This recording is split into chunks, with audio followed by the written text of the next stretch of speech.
Желіде Назарбаев туралы жылдам ақпарат тарады. Барша қазақ елі көрсін білсін, хабардар болсын. Сәлем қымбатты көрермен, назарыңызды сіз білген және де сіз күткен арна қайта оралды. Біз сізге ең жақсысын ұсынамыз.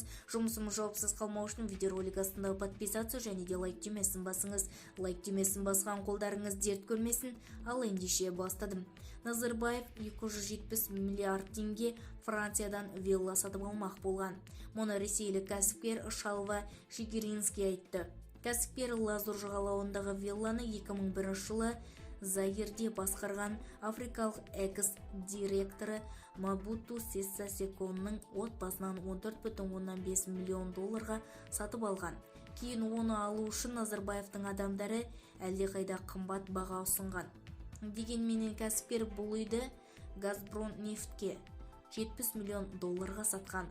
Сосын мұндағы ресейлік спортшы Алина Кабаева тұрған. Қазір жылжымайтын мүлік жалға беріліп жатыр.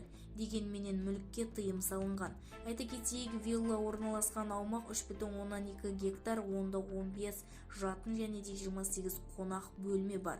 Автотұрақта 8 көлікке орын қарастырылған. Бізді тамашалауды жалғастырыңыздар және де осыған ұқсас сізге де ақпараттар сіз үшін қызықты болса, арнамызға жазылып лайк түймесін басыңыз. Достарыңызға үлесіп сау саламатта болыңыз.